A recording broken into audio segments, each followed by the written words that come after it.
वणिक दल और जंगल के रूपक को समझाना। वणिक दल माने व्यापारिक दल। अब ये व्यापारिक दल क्या है? आँख, कान, नाक, वाणी, हाथ पैर, ज्ञानेंद्रिय, कर्मेंद्रिय, ये सब वणिक दल माने व्यापारिक दल है। इस शरीर के अंदर यही व्यापार करता है। अब व्यापार में किसी को तो जो है, कोई तो कपड़े का व्यापार करता है, कोई किसी बात का व्यापार करता है, तो कोई घर गृहस्थी का व्यापार करता है, तो कोई संतान पैदा करता है, तो कोई खेती करता है।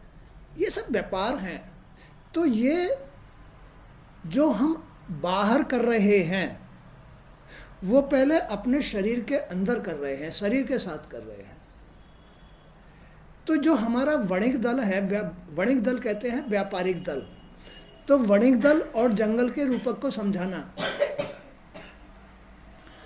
अब ये जो हमारा शरीर है ये एक जंगल है। इसमें ये आँख, नाक, कान, हाथ पैर, गुदा आदि ये सब हमारा व्यापारिक दल है। इससे हम आँख से देखते हैं, ये एक व्यापार हो गया। कानों से सुनते हैं, पैरों से चलते हैं, हाथ से करते हैं, ये वणिक दल है, व्यापारिक दल है। किसका? जीव का, है ना।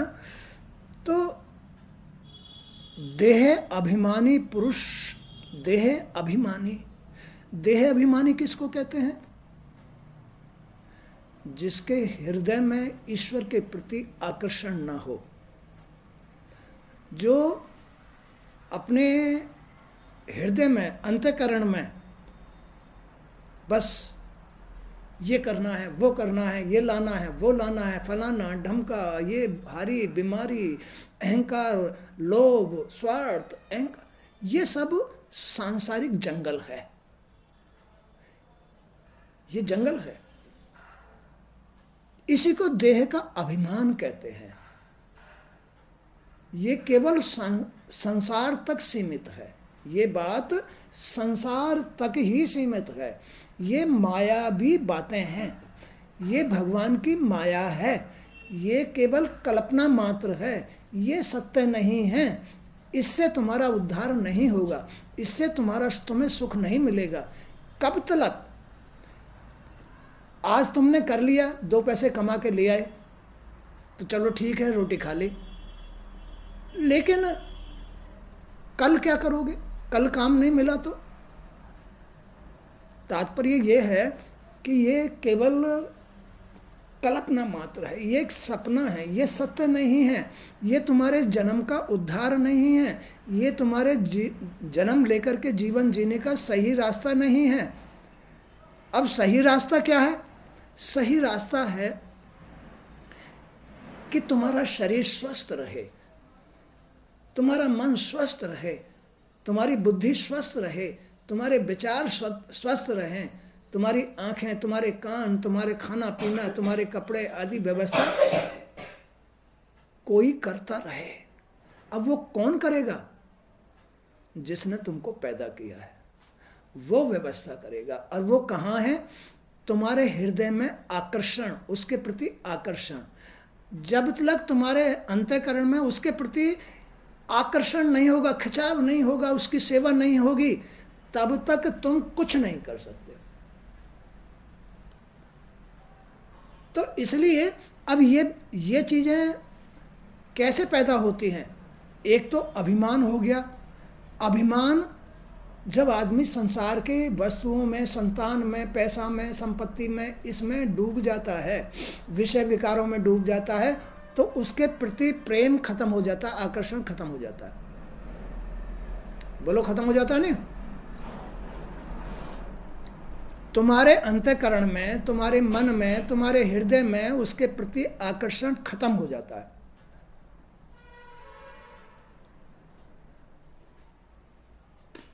इसका अर्थ क्या है?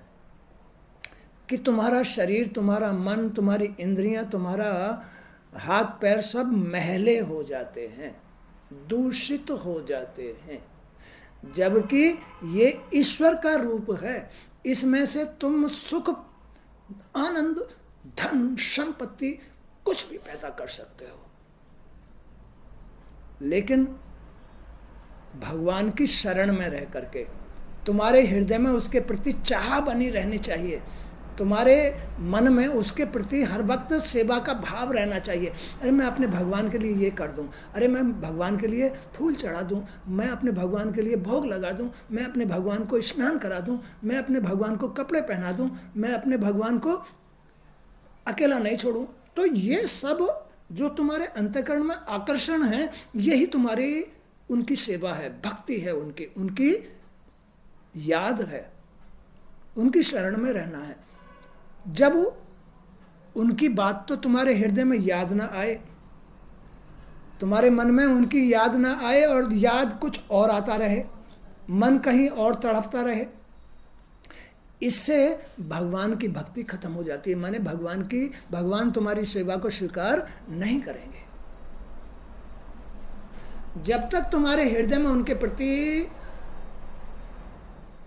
आकर्षण नहीं है, विशेष आकर्षण, भगवान से प्रेम का आकर्षण, भगवान को मानने वाला आकर्षण, भगवान की सेवा का आकर्षण, भगवान को हर वक्त अपने हृदय में विराजमान रखना, याद रखना, वो है तुम्हारी पूर्ति, वो है तुम्हारा जीवन की सफलता, आनंद।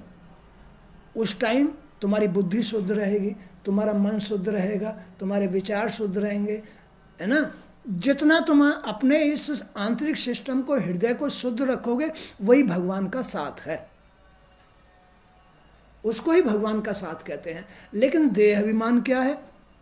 अभिमान जब आदमी भगवान से विमुख हो जाए, इस आनंद से विमुख हो जाए, जब इस सुख से विमुख हो जाए, कब होता है?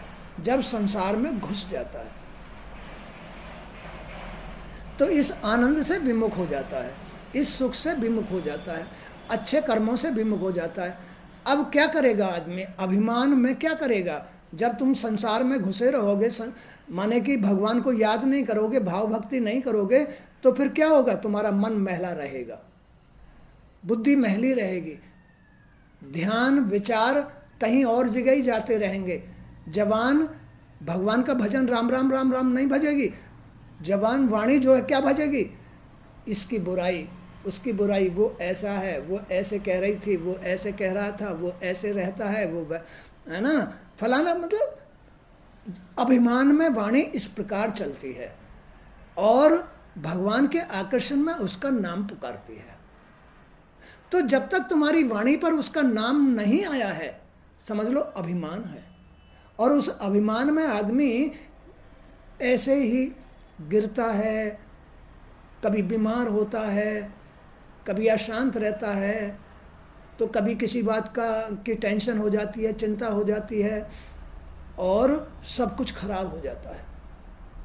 अभिमान में तो ये हालत होती है। आदमी गलत रास्ते चला जाता है, आदमी दारू पीना शुरू कर देता है, अभिमान में, भूल में, भगवान का भजन नहीं करता है, तो उसकी वाणी पर भगवान का नाम नहीं रहेगा, तो अभिमान उसे अपने जंगल में खींच के ले जाएगा, यानी बुराई में खींच के ले जाएगा। तो देह अभिमानी पुरुष शुभ, अशुभ और मिश्रित 3 प्रकार के कर्म करता है। कभी शुभ कर्म कर लेता है, कभी प्रसाद बांट देता है, कभी जो है शिवलिंग स्नान करा देता है, कभी गुरुओं की जैसे तैसे करके गुरुओं की शरण में आ जाता है। तो कभी तो शुभ कर्म करता है, कभी अशुभ कर्म करता है। इसमें एक एक कर्म का हिसाब किताब है इस शरीर के अंदर। ये शरीर बड़ा अनमोल रत्न है, इसमें एक एक कर्म का हिसाब किताब है। जब भी तुम शुभ कर्म करोगे तो तुम्हारे भाग्य में भगवान का साथ होगा। जो मिलता है वो भाग्य से मिलता है। अब भाग्य को बनाने के लिए तो अच्छा कर्म करना पड़ेगा, अच्छा कर्म करना पड़ेगा। क्या अच्छा कर्म है? नहाना धोना, ये सब अच्छे कर्मों में आते हैं। समय से उठना, समय से नहाना, समय से मतलब पूजा करना, गुरुओं की शरण में आके भागवत सुनना या भागवत सुनाना, ये अच्छे कर्म है। किसी भूखे को अन्न खिलाना, संतों की सेवा करना, गुरुओं की सेवा करना, है ना, भूखे प्यासे को भोजन कराना, किसी लंगड़े लूले को मतलब सहायता करना, ये सब अच्छे कर्म हैं। पक्षियों को दाना डालना, चिड़िया चौंटाओं को पानी पिलाना, ये सब अच्छे कर्म। जितना तुम अच्छे कर्म करोगे तुम्हारे भाग में भगवान का साथ जाएगा। आज तुमने अगर एक मुट्ठी दाना तुमने चिड़ियाओं को डाल दिया तो समझ लो कि उसमें जितने दाने हैं इतने दिन तक तुम जो है तुम्हें अन्न मिलता रहेगा। इसमें एक एक बात का हिसाब किताब है। लेकिन ज्ञान बिना हर जीव दुखारी, बगैर ज्ञान के आदमी सुखी नहीं हो पाता है। अभिमान ही चढ़ा रहता है कि हम करें क्या, ऐसा कौन सा पुण्य है जिसे हम करें और उस कर्म के करने से लाभ क्या मिलेगा। अब आदमी को जब ज्ञान नहीं है, कर्मों का ज्ञान नहीं है, या उनका कर्मों से क्या फल बनता है, जब ज्ञान नहीं होता है तो फिर वो नहीं करता, उसमें स्वार्थ आ जाता है। तो यहाँ यही बात समझाई है कि देह अभिमानी पुरुष कभी शुभ कर्म करता है तो कभी अशुभ कर्म करता है, तो कभी मिश्रित यानी अच्छे बुरे दोनों प्रकार के कर्म करता है। इस शरीर के अनुभव के 6 द्वार हैं। इस शरीर के अनुभव के 6 द्वार हैं। 1 मन, 5 ज्ञानेंद्रिय। मन से आदमी अनुभव करता है सुख दुख को। इन ज्ञानेंद्रियों से आदमी अनुभव करता है आँखों से, कानों से, नाक से, खाने से, पीने से, देखने से, सुनने से, इनसे।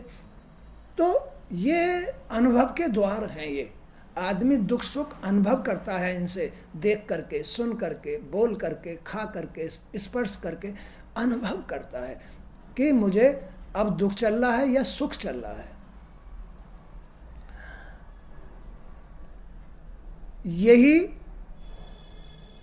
मन और जो 5 ये ज्ञानेंद्रिय हैं, 5 ज्ञानेंद्रिय और 1 मन, ये जो द्वार हैं, यही आदमी के दुख का भी काम करते हैं। ये सुख का भी काम करते हैं, अनुभव का भी काम करते हैं और दुख का भी काम करते हैं, दोनों ही काम करते हैं ये। तो इसलिए इनको डाकू भी कहा गया है। ये मन जब अभिमान होता है तो ये तुम्हारे शत्रुओं का काम करते हैं। आंख, नाक, कान, जब तुम्हें अभिमान चढ़ा होता है, मान लो आदमी है दारू पीता है, मान लो जुआ खेलता है, मान लो वैश्यावृत्ति करता है, या और कोई भी काम बुरा काम करता है, तो उसके अभिमान में उसकी आंख, कान, नाक, ये सब उसके शत्रुओं का काम करेंगे। खेल समझ गए? यही डाकू भी हैं और यही तुम्हारे मित्र भी हैं।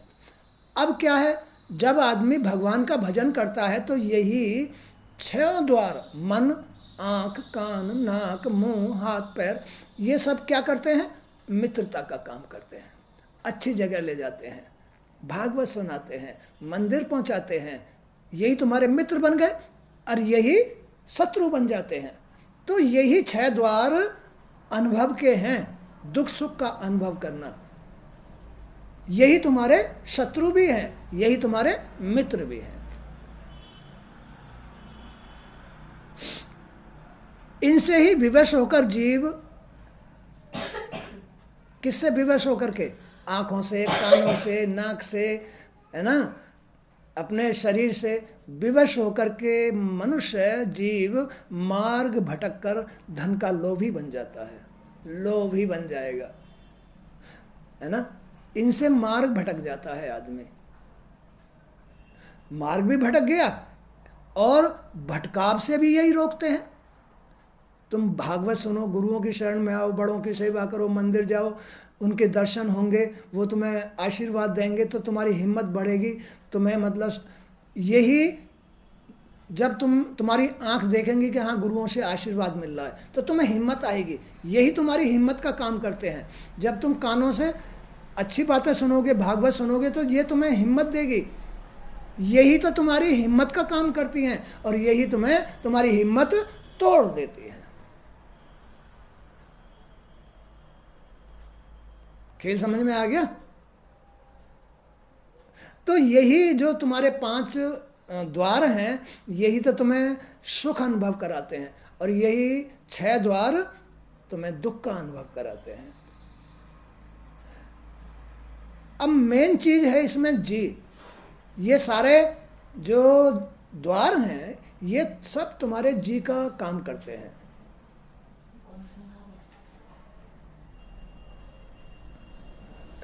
बैठ जाओ, बैठ जाओ, बैठ जाओ, बैठ जाओ।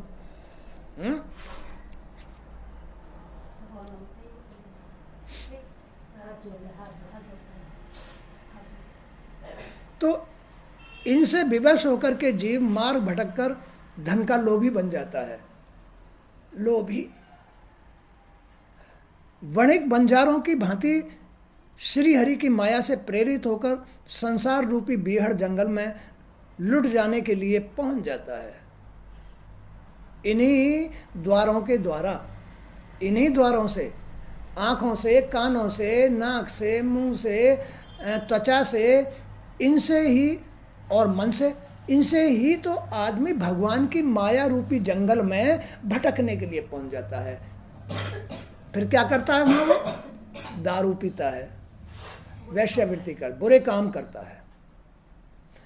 इनसे भटक करके आदमी भगवान की माया रूपी बीहड़ जंगल में पहुंच जाता है और वहां दूषित कर्म करता है। अरे तो अपनी आंखों को, अपने कानों को, अपने वाणी को, अपने शरीर को ऐसी जगह लगाओ ना जहां ये तुम्हें भटकने से रोके। ऐसी जगह लगाना चाहिए। मंदिर में जाओ, भागवत सुनो, बड़ों की कहीं सेवा कर जाओ। तो ये इस तरह से तो श्री हरि की माया से प्रेरित होकर संसार रूपी बीहड़ वन में लुट जाने के लिए पहुंच जाता है। इस संसार रूपी वन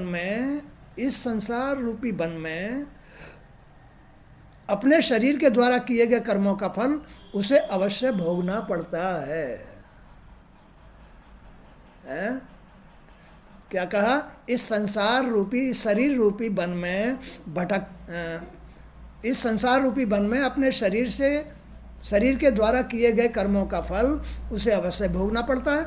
इस वन में भटकते हुए उसे व्यापार में सफलता मिले या न मिले, वह श्री हरि और महात्माओं की संगति में नहीं जाता है ना? मन नहीं करेगा उसका महात्माओं की, संतों की या गुरुओं की संगत में वो नहीं जाएगा।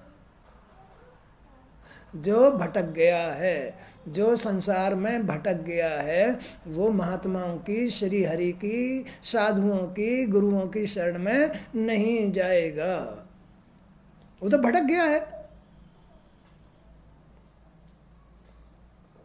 अब किससे भटका वो?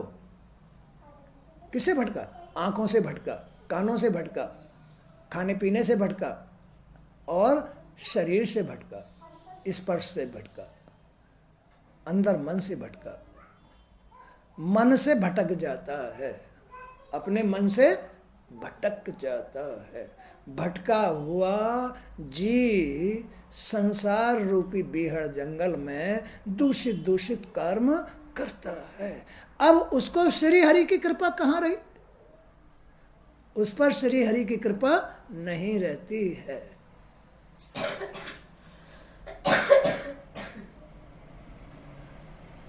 इसलिए आदमी को इन आंखों से बुरे दृश्य नहीं देखने चाहिए।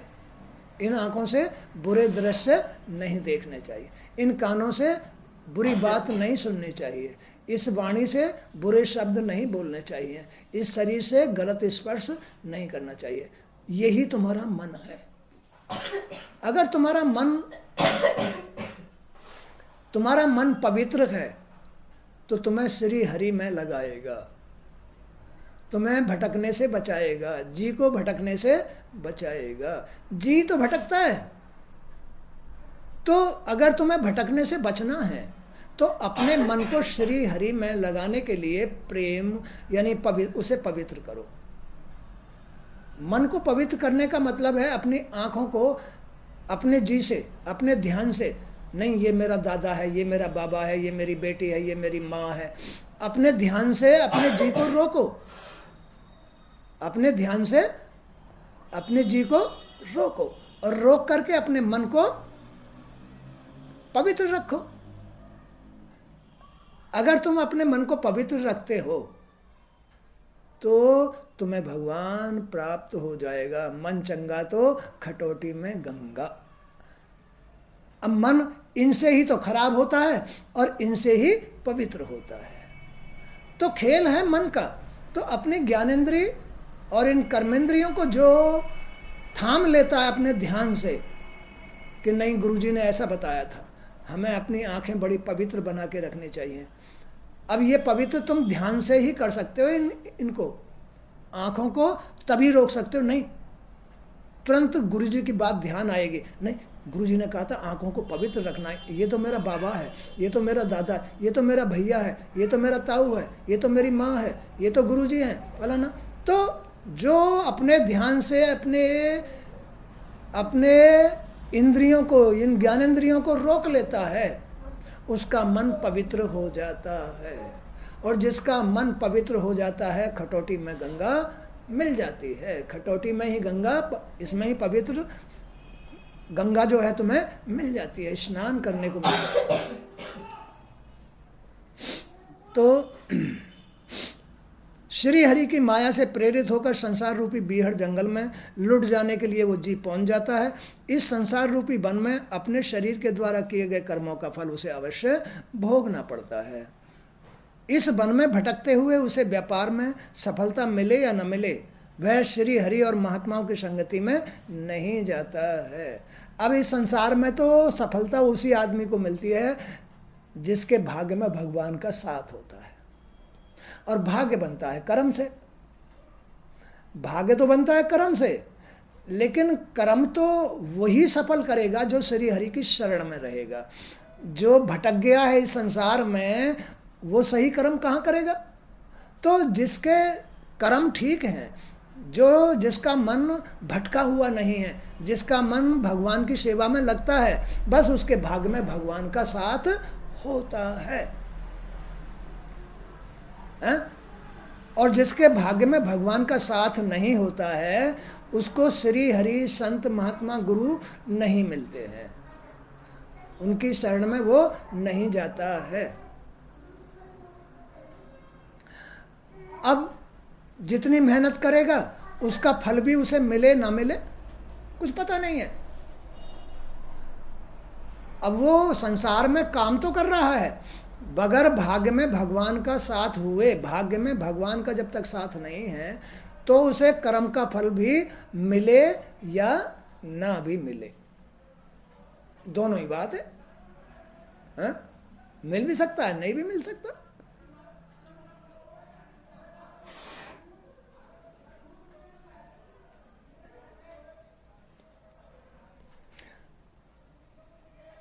अब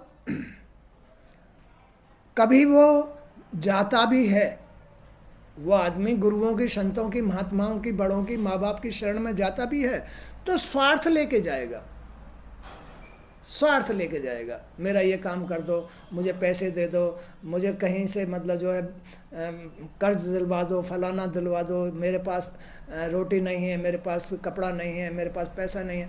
तो जाएगा भी तो स्वार्थ में जाएगा। इसी से उसे अनेकानेक दुख उठाने पड़ते हैं, इसलिए उसे दुख उठाने पड़ते हैं। अगर वो माँ बाप की, अगर वो गुरुओं की, अगर वो संतों की, अगर वो महात्माओं की शरण में रह कर के अपनी इंद्रियों को, ज्ञानेंद्रियों को, कर्मेंद्रियों को शुद्ध कर ले तो उसका मन पवित्र हो जाएगा। फिर उसे भटकने वाला मन नहीं रहेगा। फिर वो ना रोटी के लिए भटकेगा, ना पैसे के लिए भटकेगा, ना काम के लिए भटकेगा, ना कहीं संसार में दुख उठाएगा, सब कुछ मिलेगा फिर उसको। तो खेल सारा अपने मन का है, अपने मन को रोकना पड़ता है, और वो रुकता है ध्यान से। जब तुम्हारे पास ध्यान ही नहीं है कि गुरुओं ने ऐसा कहा था, गुरुजी ने ऐसा कहा था, गुरुजी ने जो है अपने मन को साफ रखने के लिए अपने आँखों को, अपने कानों को, अपनी नाक को, अपनी वाणी को, अपने शरीर को बचा के रखना है, बचा के रखो। तो तुम अपने मन से ठीक रहोगे। तुम जितना इस संसार रूपी जंगल में घूमोगे, कोई मार्केट जाता है, कोई परचेजिंग करता है, ये क्या है? मन को भटकाना। स्त्री हो, स्त्री तो बहुत ही शांत मन की, शुद्ध मन की होनी चाहिए, क्योंकि स्त्री ही घर की प्रकृति होती है। स्त्री को कभी भी मार्केट नहीं घूमना चाहिए, स्त्री को कभी भी दुकानों पर नहीं जाना चाहिए, स्त्री को कभी भी दूसरों के घरों में नहीं बैठना चाहिए।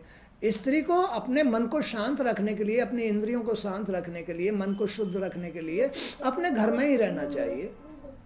अब जितना स्त्री अपने घर में रहेगी उतना ही ठीक होगा। तो स्त्री के भी नियम है और पुरुष के भी नियम है, और सबका सिस्टम एक ही है। पुरुष हो तो भी और स्त्री हो तो भी उसे अपने ज्ञानेंद्रियों को बचाना पड़ता है, अपने मन को बचाना पड़ता है। अपने मन को बचाने के लिए पुरुष हो या स्त्री हो, उसे अपने नियम के अनुसार चलना पड़ता है। स्त्री घर के लिए होती है, पुरुष बाहर के लिए होता है। पुरुष को बाहर अपने मन को बचा के रखना चाहिए, स्त्री को भी अपने घर में रहने के लिए अपने मन को बचा के रखना चाहिए। जिसने अपने मन को बचा लिया, भगवान उसका हिमाती बन जाता है। यदि मनुष्य अपने द्वारा कमाए हुए धन में से कुछ का उपयोग धर्म कर्म में करे तो यह भगवान की ही आराधना मानी जाती है।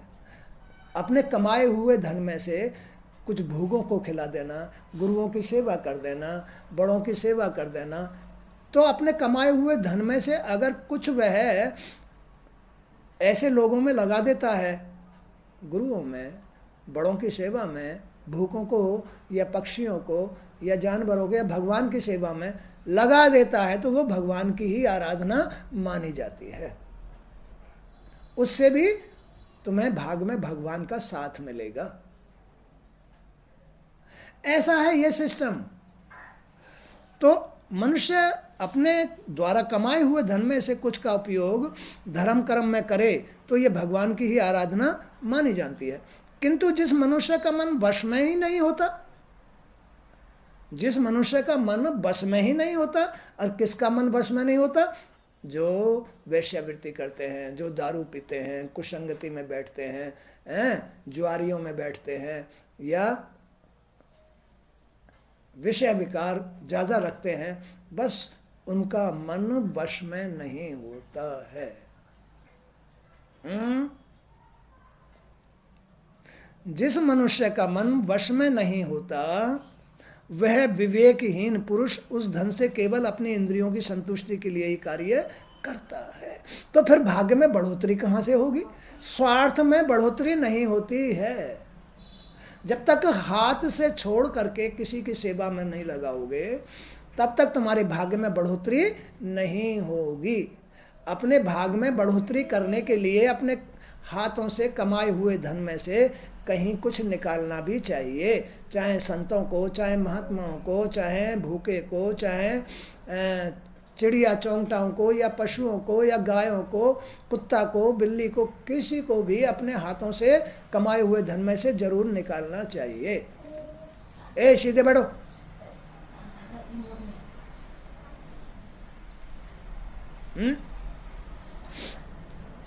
जीने की कला आ रही है समझ में? कैसे जिया जाता है?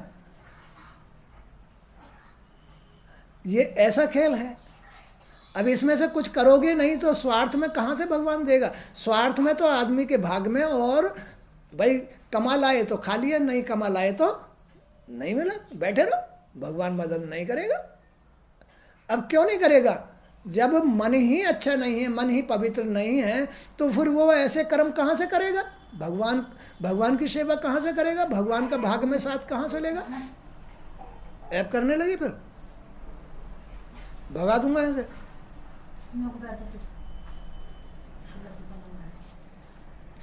तो मनुष्य अपने कमाए हुए धन में से कुछ का उपयोग धर्म कर्म में करे तो ये भगवान की आराधना मानी जाती है।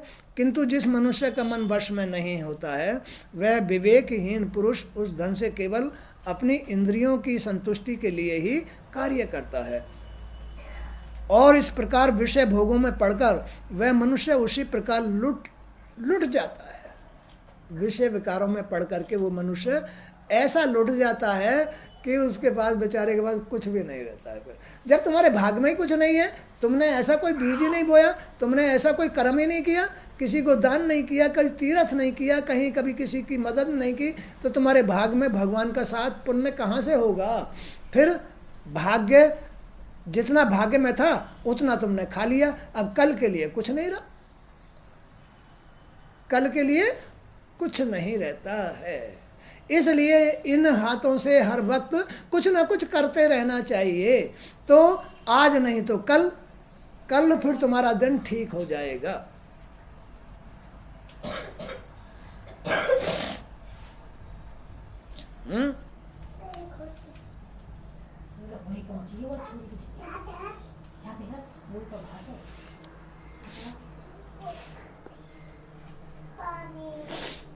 गृहस्थ आश्रम में, अब देखो ये जो गृहस्थ आश्रम है, गृहस्थ आश्रम में आसक्त व्यक्तियों को कामनाओं के ये कटीले झाड़ झंकार घायल कर देते हैं।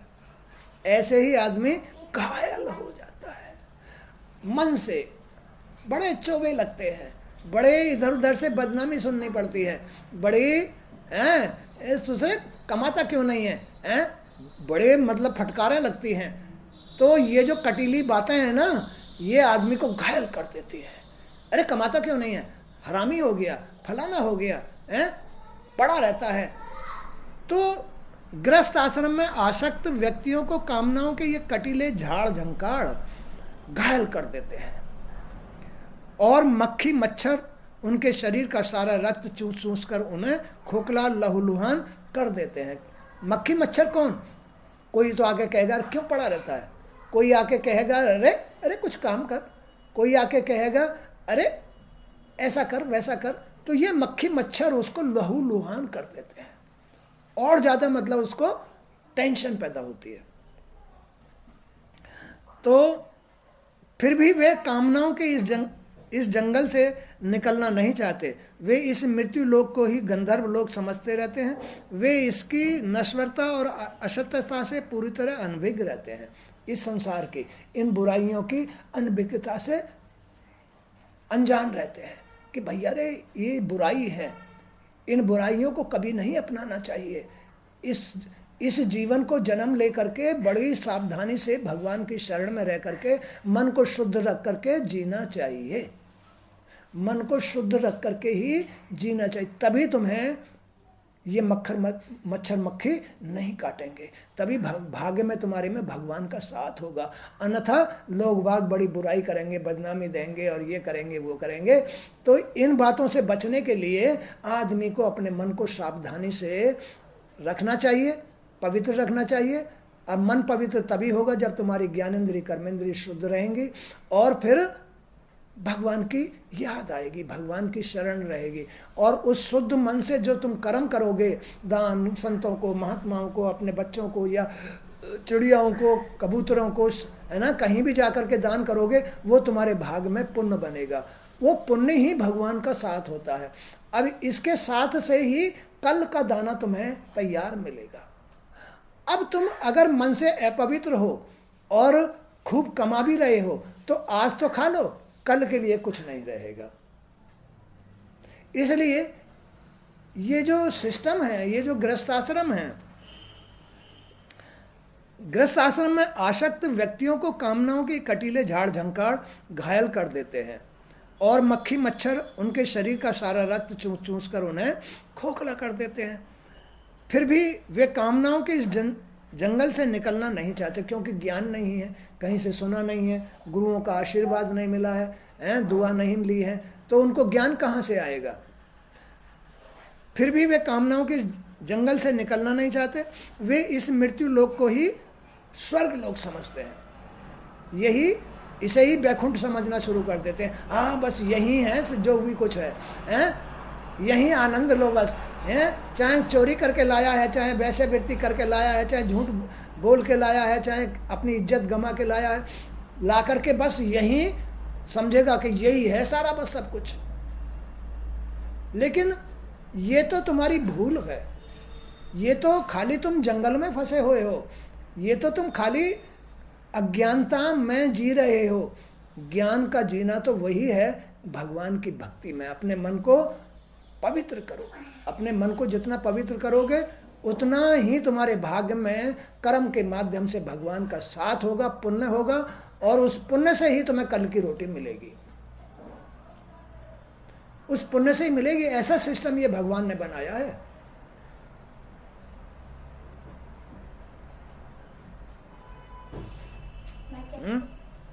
तो वे इस मृत्युलोक को ही गंधर्व लोग समझते रहते हैं। वे इसकी नश्वरता और असत्यता से अनभिज्ञ रहते हैं, है ना। इस शरीर की नश्वरता से और असत्यता से, इस संसार की शरीर की असत्यता नश्वरता से ऐसा आदमी अनभिज्ञ रहता है कि ये कुछ नहीं है, ये नश्वर है। जो सत्य है उसको ही अपनाओ। सत्य है मन की सच्चाई, मन की पवित्रता ही सत्य है ना। इन ज्ञानेंद्रियों को शुद्ध रखना ही सच्चाई है। देने वाला तो भगवान है, और कंगाल होने वाला जी है। जी जब इस अपवित्र मन का साथ ले लेता है तो कंगाल हो जाता है, दरिद्र हो जाता है, भटक जाता है। जीव जब पवित्र मन का साथ लेता है तो भगवान का साथ मिलता है। भगवान के साथ से तुम आनंद से अपनी गृहस्थी को चला सकते हो, सब कुछ ठीक रहेगा। धन, स्त्री और पृथ्वी का लोग उन्हें मृग तृष्णा के समान भटकाता रहता है। ऐसे लोगों को क्या, धन, स्त्री और पृथ्वी का लोग यानी संपत्ति का लोग, उन्हें मृग तृष्णा की तरह भटकाता रहेगा। जैसे मृग कंडूल वो होती है ना, मृग के उसमें नाभि में ही कस्तूरी होती है, और वो इधर उधर उसकी खुशबू लेने के लिए मतलब जो भागता रहता है।